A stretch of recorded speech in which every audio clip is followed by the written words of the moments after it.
오늘 우리에게 주시는 하나님의 말씀은 신약성경 야고보서 1장 22절로부터 25절까지의 말씀이 되겠습니다. 신약성경 372면에 있습니다.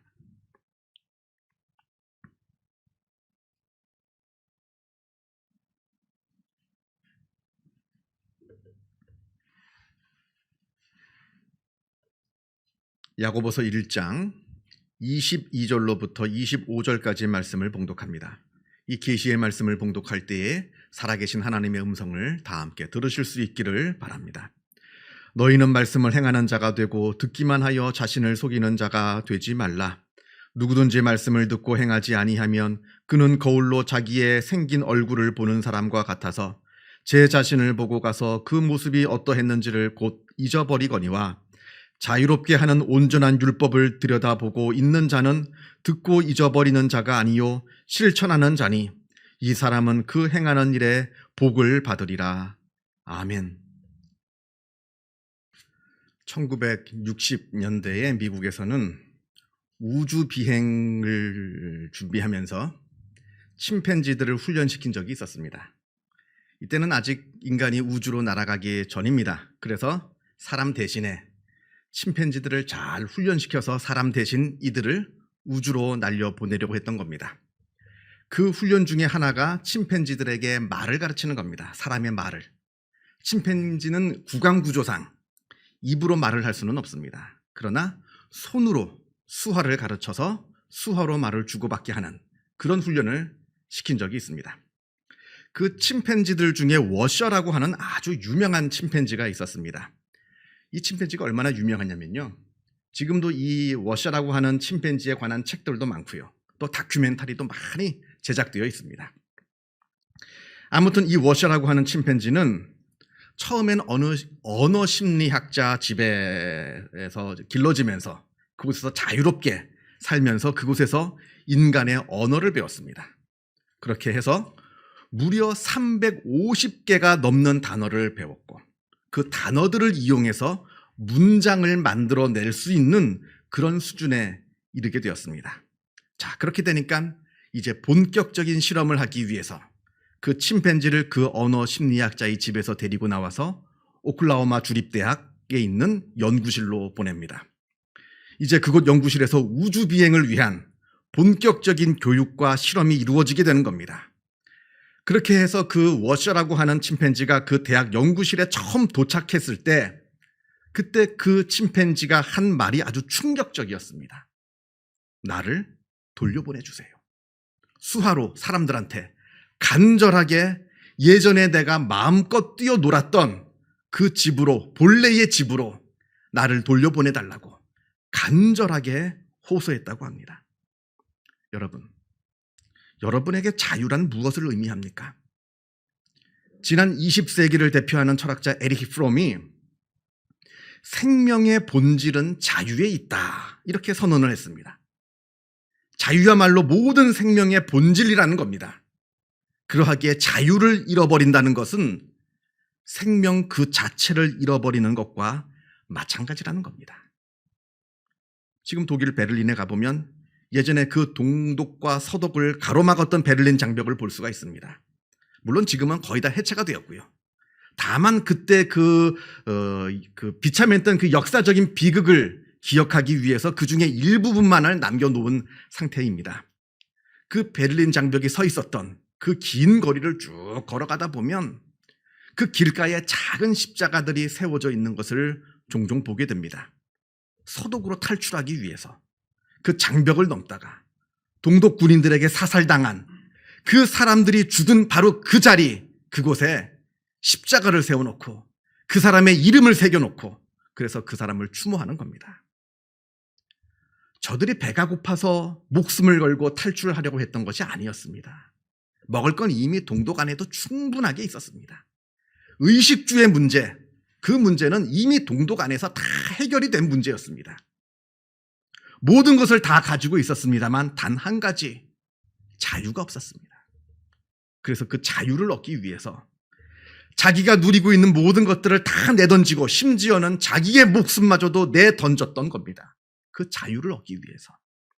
그만큼 자유가 소중했던 것이고 그 자유가 그만큼 중요한 것이라는 것을 우리에게 말해줍니다. 성도 여러분, 여러분은 지금 자유를 누리고 계십니까? 여러분은 어디에서 그리고 무엇으로부터 여러분은 지금 자유를 누리려고 하고 계십니까? 요즘 유행하는 말 중에 파이어족이라는 말이 있습니다. 영어로 financial, 재정, 경제 하나 F를 앞머리를 따고 independence, 독립, 자유, 그래서 I를 따고 retire, 퇴직, R을 따고 early 해서 일찍, E를 따서 fire족 이렇게 말을 합니다. 무슨 뜻이냐면 그 말대로 젊어서 아주 무슨 방법을 쓰든지 돈을 크게 모으는 겁니다. 예를 들면 극단적으로 돈을 너무 안 쓰지 않고 아주 아끼든지, 그래서 아주 극단적으로 돈을 아끼든지, 아니면 주식을 하거나 부동산을 해서 돈을 벌든지, 아니면 심지어는 로또를 해서라도 큰 돈을 젊을 때 벌어서 조기 은퇴를 하는 겁니다. 일찍 은퇴를 해서 그 벌어놓은 돈을 가지고 남은 자기의 삶을 평생토록 편하게 먹고 마시면서 놀면서 보내자. 그래서 이렇게 경제적인 자유를 누리려고 하는 사람들, 그 사람들을 파이어족이라고 이제 부릅니다. 쉽게 말하자면 아무 인생에 살 때 아무런 다른 구애를 받지 않고 내 맘대로 살고 싶다는 겁니다.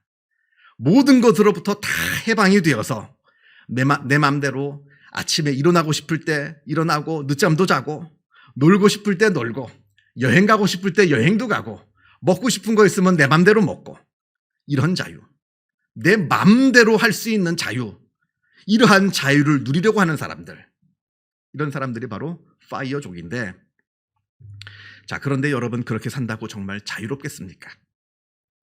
내가 아무 일도 하지 않고 내 맘대로 놀고 먹고 그렇게 산다고 해서 그것이 자유가 되겠느냐 하는 말입니다. 제가 인터넷을 한번 쭉 조사해 보았습니다. 한국이나 미국이나 로또에 당첨된 사람들, 그 수십억, 수백억, 그 천문학적인 그 돈을 아주 일확천금을 번 그 사람들이 어떠한 삶을 살고 있는가, 제 나름대로 한번 인터넷을 뒤져봤습니다. 우리가 알고 있듯이 대부분의 사람들은 얼마 가지 못해서 다 쫄딱 망해버립니다.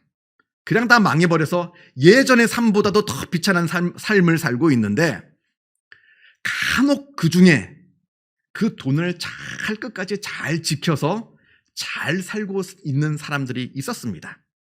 그 사람들을 좀 보니까 공통점이 있었는데, 그건 바로 그 사람들이 지금까지 다녔던 직장을 때려치지 않고 계속해서 그 일을 하고 있더라는 겁니다. 아주 큰 돈을 벌었다고 해서 그날로 당장 직장 때려치고, 이 지긋지긋한 직장 나 당장 그만둔다, 다 때려치고 흥청망청 돈을 쓴 사람들은, 그런 사람들은 다 금방 망하고 말았습니다. 우리가 이제 흔히 부자들을 누가 부자인가 할 때 그 기준을 한 10억 원, 돈으로 한 10억 원을 갖고 있으면 부자로 갑니다. 우리가 이제 부자를 영어로 우리가 흔히 이제 영어도 그렇고 우리나라도 그렇고 백만장자라는 말이 있는데, 그 100만이라고 하는 숫자가 미국 돈으로 100만 달러를 말합니다. 그래서 100만 달러를 갖고 있으면 미국인 같은 경우에도 다 부자라고 하는데, 그걸 우리나라 돈으로 환산을 하면 그게 10억 원 정도가 되는 겁니다. 그래서 10억 원을 갖고 있으면 부자가 된다, 이렇게 말을 합니다만, 그런데 여러분, 그 10억 원 얼마나 오래 갈까요? 한 달에 500만 원씩만 써도 20년도 못 가는 게 그 10억 원이라고 하는 돈입니다. 그런데 일시에 10억 원을 버는 사람이 한 달에 500만 원만 쓸까요?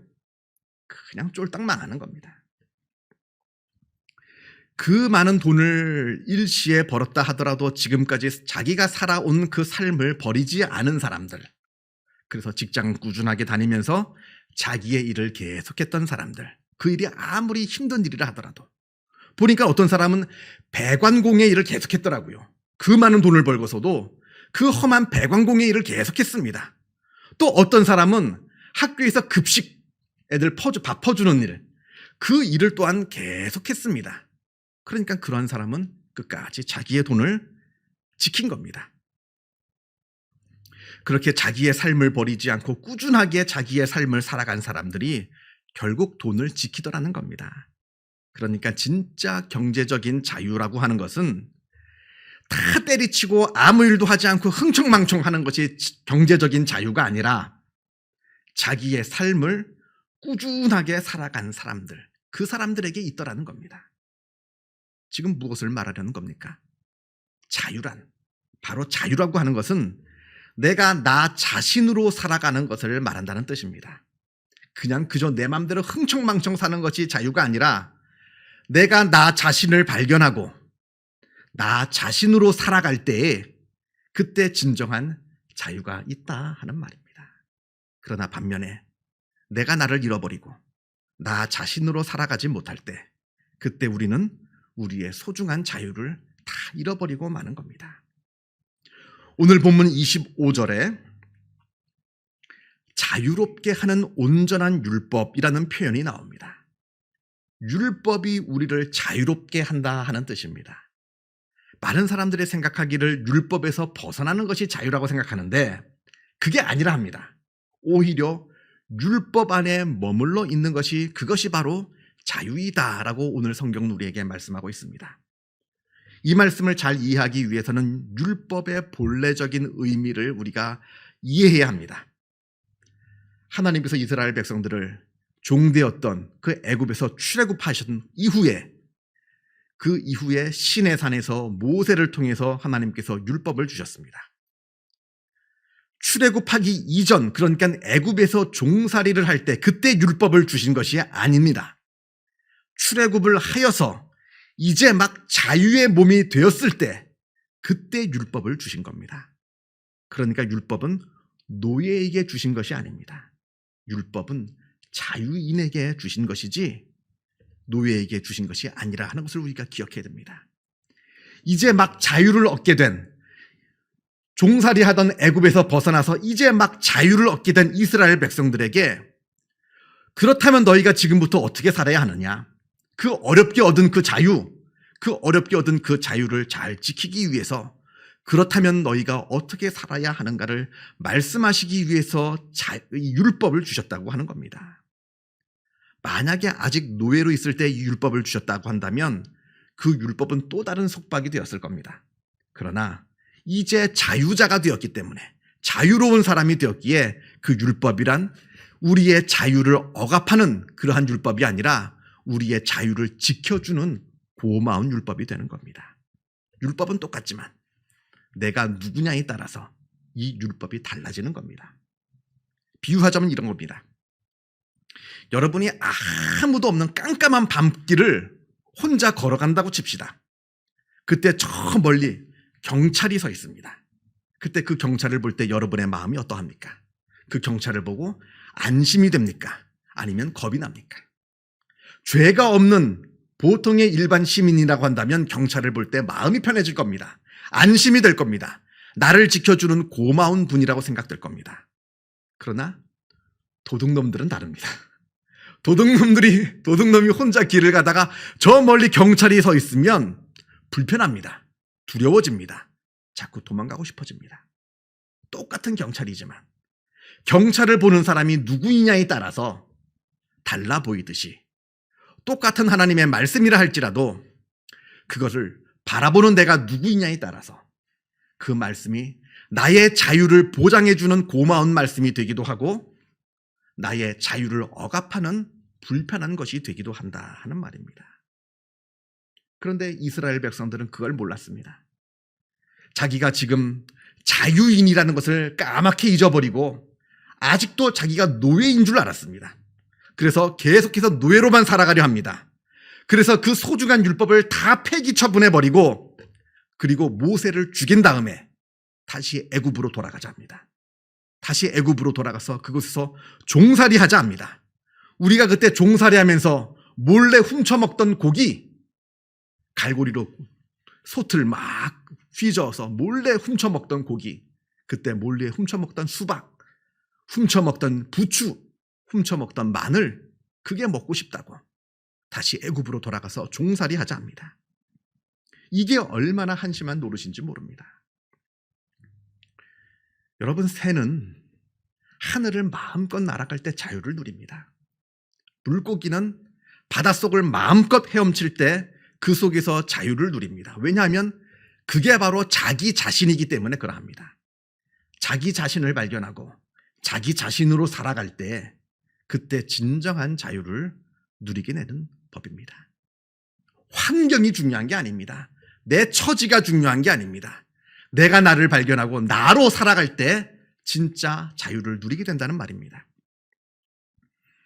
고린도전서 7장을 보면 고린도 교회 안에 있던 노예들, 그 종들에게 주는 말씀이 나옵니다. 비록 이들의 신분은 노예였습니다만 그래도 예수를 믿는 성도들이었습니다. 예수를 믿고 있지만 또한 노예입니다. 이러한 삶을 살고 있는 그들에게 바울이 이야기합니다. 고린도전서 7장 21절부터 보게 되면 이러한 말씀이 나오는데 제가 읽어볼게요. 귀로 들으시면 됩니다. 네가 종으로 있을 때에 부르심을 받았느냐 염려하지 말라. 그러나 네가 자유롭게 될 수 있거든 그것을 이용하라. 주 안에서 부르심을 받은 자는 종이라도 주께 속한 자유인이요 또 그와 같이 자유인으로 있을 때에 부르심을 받은 자는 그리스도의 종이니라. 너희는 값으로 사신 것이니 사람들의 종이 되지 말라. 형제들아 너희는 각각 부르심을 받은 그대로 하나님과 함께 거하라. 지금 노예로 살고 있는 것 때문에 낙심하지 말라 합니다. 물론 그 노예에서 벗어날 수 있는 기회가 있다면 그 기회를 이용해서 벗어나라. 그러나 노예에서 끝까지 벗어나지 못한다 하더라도 낙담할 것이 없다 위로합니다. 왜냐하면 몸은 비록 자유의 몸이지만 그러나 그 자유를 누리지 못하는 많은 사람들이 있다는 겁니다. 그래서 자유로운 사람이지만 종처럼 살아가는 사람이 세상에 얼마나 많은지 모른다. 그러나 반면에 비록 몸은 노예이지만 그 속사람이 그 내면에 아주 놀라운 자유를 누리면서 살아가는 사람도 있다 하는 겁니다. 그러니까 우리 모두는 자유로 부름받은 사람이다. 우리 모두는 그 사람이 노예이든 자유인이든 자유로 부름을 받은 자유인이라 하는 말을 하고 있는 겁니다. 비록 그 몸이 남의 노예 신세가 될지라도 그 영혼은 놀라운 자유를 누릴 수 있다. 그 자유자라는 것을 잊지 말아라. 그 말씀을 주는 겁니다. 지금 바울이 노예 제도를 찬성하는 게 아닙니다. 분명하게 말씀드립니다만 할 수 있으면 노예로부터 벗어나라 말을 해줍니다. 그러나 벗어나지 못한다 할지라도 하나님 안에서 하나님과 함께 거한다면 자유를 누릴 수가 있다. 그 말을 하고 있는 겁니다. 어떤 사람들은 자기가 가난하기 때문에 한탄합니다. 내가 이 가난에서 벗어날 수 있다면 나는 참 자유로울 수 있을 텐데 이렇게 생각합니다만 그러나 자유란 가난에서 벗어난다고 해서 반드시 얻어지는 것이 아닙니다. 어떤 사람은 건강이 좋지 않습니다. 그래서 내가 이 병상에서 일어나기만 한다면 나는 정말로 자유로울 수 있을 텐데 생각합니다만 그러나 자유란 건강한 육체를 가지고 있다고 해서 누릴 수 있는 것이 아닙니다. 진정한 자유란 하나님 안에서 누리는 겁니다. 내가 하나님의 자녀임을 확인하고 그래서 하나님과 함께 거할 때 그리고 하나님의 자녀로서의 삶을 살아갈 때 그때 우리는 놀라운 자유를 누리게 되는 겁니다. 성경에서 내 이웃을 내 몸같이 사랑하라. 그렇게 말씀합니다. 하나님의 자녀라면 그 말씀대로 옆에 있는 이웃들을 사랑을 하면서 그들에게 사랑을 베풀어 줍니다. 그때 자유를 누리는 겁니다. 내 형제의 잘못을 70번씩 7번이라도 용서하라. 성경이 말씀합니다. 하나님의 자녀는 그 말씀대로 다른 이웃들의 잘못을 용서할 때 마음에 놀라운 자유를 누리게 됩니다. 섬김을 받으려 하지 말고 오히려 다른 사람을 섬기라. 성경은 말씀합니다. 그 말씀을 따라서 다른 사람을 섬길 때 아주 놀라운 자유의 희열을 느끼게 되는 겁니다. 제가 앞에서 워셔라고 하는 침팬지를 말씀을 드렸습니다. 이 워셔가 그 좋은 집에서 떠나서 오클라호마 대학교 연구실에 들어가 있습니다. 근데 그곳에서 다행히 이 침팬지가 잘 적응을 합니다. 적응을 잘 할 뿐만 아니라 그곳에서 이 침팬지가 놀라운 일을 합니다. 그 옆에 있는 주변에 있는 침팬지들을 위로해 줍니다. 두려워 떨고 있는 침팬지들을 다가가 안아줍니다. 그리고 이 침팬지는 인간의 말을 할 줄 압니다. 이 침팬지들을 대표해서 인간들에게 수화로 그들의 어려움과 불편한 것을 이해해 줍니다. 이야기해 줍니다. 더 놀라운 것은 이 침팬지가 사람도 위로해 주었습니다. 그 사육사 중에 어린 딸을 잃어버린, 어린 딸이 죽은, 그래서 한동안 연구실에 출근하지 못한 사육사가 있었는데 그 슬픔을 다 잊고 연구실에 출근했습니다.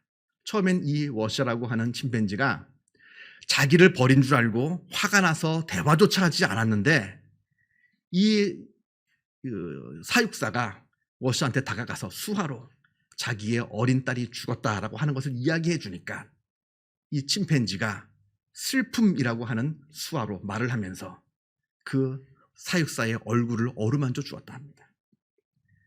비록 불편한 연구실에서 살았지만 그곳에서 자기가 갖고 있는 그 재능 그리고 자기가 갖고 있는 그 능력을 최선을 다해서 발휘를 해서 다른 원숭이들, 다른 침팬지들을 위로하고 심지어는 사람들마저 위로하고 그래서 다른 침팬지들로부터 또 존경받고 또 사람들로부터 큰 사랑을 받다가 지난 2007년에 47세의 나이로 죽었다고 합니다. 이 미물도 자기의 본래됨을 깨달아 알아 자기의 삶을 살다 갔습니다. 그렇다면 이 미물도 그러한 삶을 살았는데 하나님의 자녀로 부름받은 우리는 어떠한 삶을 살아야 하느냐? 어디에서 우리의 자유를 누려야 하느냐? 어디에서 우리의 행복을 우리가 찾아야 하느냐? 깊이 생각해 보아야 하는 내용이라 여겨집니다. 기도하겠습니다. 사랑과 은혜가 충만하신 하나님 아버지, 죄인된 우리를 하나님의 자녀 삼아 주시고 하나님의 자녀로 살아가게 하여 주심에 그 은혜에 감사를 드립니다. 그러나 내가 하나님의 자녀됨, 이것을 얼마나 우리가 깨달아 알고 있는지, 얼마나 우리가 우리의 삶 가운데 이 놀라운 은혜를 누리면서 살아가고 있는지 되돌아보게 하여 주옵소서. 하나님의 자녀로 부름받았지만 세상의 자녀인 것처럼 살아가고 있는 것은 아닌지, 우리가 하나님의 말씀 가운데 살아야 하지만 세상의 지혜를 따라, 세상의 그 천박한 세상의 지혜를 따라 살아가고 있는 것은 아닌지, 나의 이기적인 욕심을 따라 살아가고 있는 것은 아닌지 되돌아보게 하여 주옵소서. 하나님 안에서 우리가 자유를 누리게 하여 주옵소서.